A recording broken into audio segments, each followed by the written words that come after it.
I know that, that Senator Obama sometimes has a hard time getting from A to B, but from A to B is a simple, logical step. Your logic wasn't complicated, it was just wrong. Well, see, but ladies and gentlemen, you know, please. the wonderful.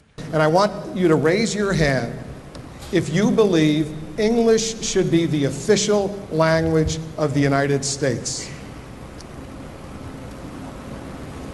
The only hand I see is Senator Gravel. Can I just make a point, though? I have to say that that kind of question. All right, hold on. This is the kind of question that is designed precisely to divide us. The issue is not whether or not future generations of immigrants are going to learn English. The question is, how can we come up with both a legal, sensible immigration policy? And when we get distracted by those kinds of questions, I think we do a disservice to the American people. All right, hold on. Do you think Bill Clinton was our first black president? Well, I would have to, investigate more, Bill's dancing abilities and, some of this other stuff before I accurately judged whether he was in fact a brother. But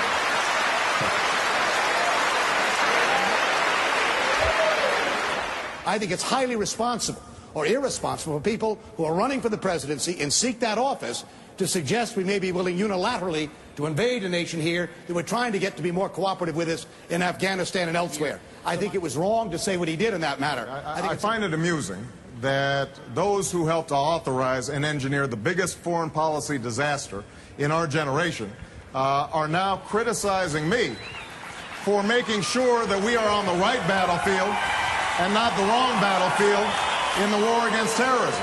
And Chris, respectfully, and you and I are close friends, but the fact is, you obviously didn't read my speech.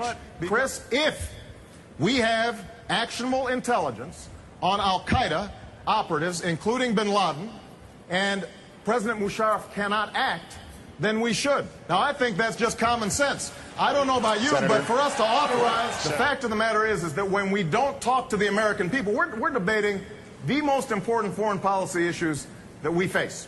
And the American people have a right to know. It is not just Washington insiders that are part of the debate that has to take place with respect to how we're going to shift our foreign policy. This is a fundamental I have to end this segment here because the other day I was in a town hall meeting and I laid out my plans for investing $15 billion a year, energy efficient cars and a new electricity grid and all this.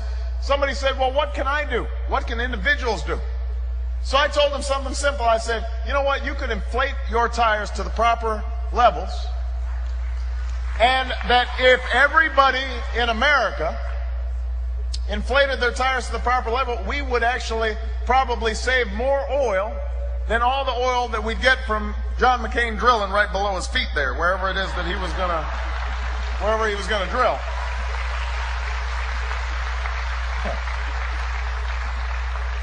So now the Republicans are going around. This is the kind of thing they do. I don't understand it. They're going around, they're sending like little tire gauges, making fun of this idea as if this is Barack Obama's energy plan.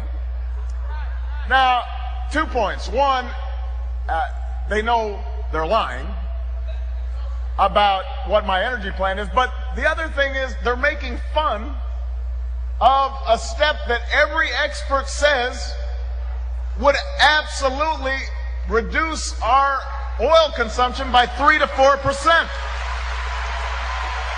It's like these guys take pride in being ignorant. You know? I mean, they think it's funny that they're making fun of something that is actually true. So John, you like to pretend like the war started in 2007. When the war started, you said it was going to be quick and easy. You said we knew where the weapons of mass destruction were. You were wrong. You said that we were going to be greeted as liberators.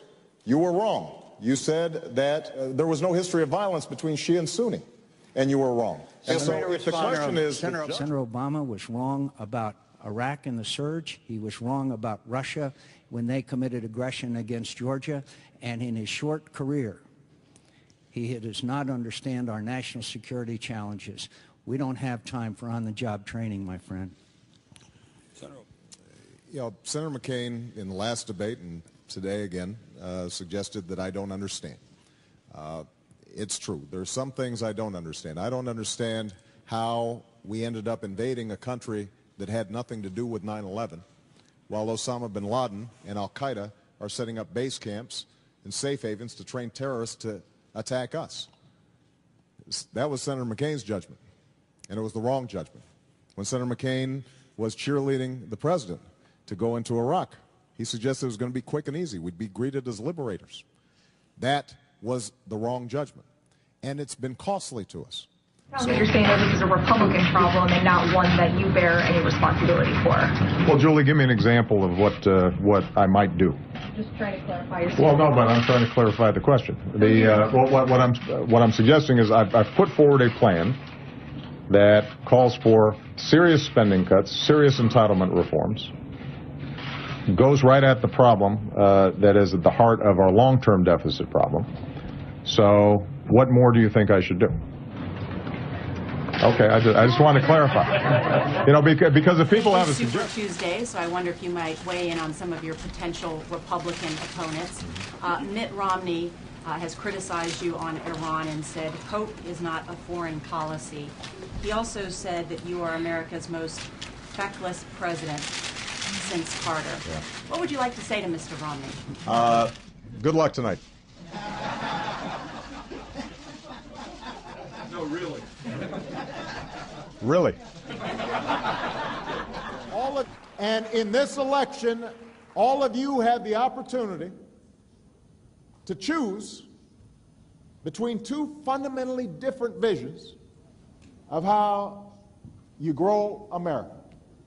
You know, on one side, you got Mr. Romney and his allies in Congress. You know, Mr. Romney is a patriotic American. He's got a beautiful family. He's been very successful in his life.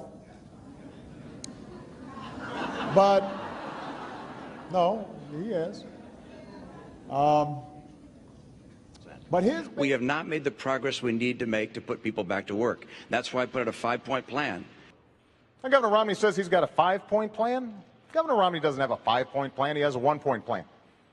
And that plan is to make sure that folks at the top play by a different set of rules.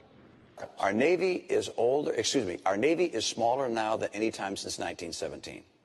Our Air Force is older and smaller than any time since it was founded in 1947.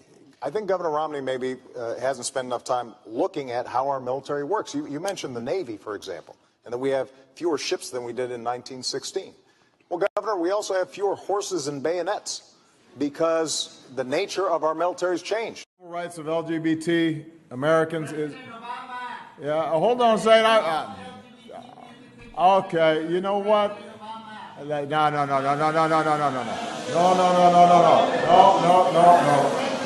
Hey, listen. You're in my house.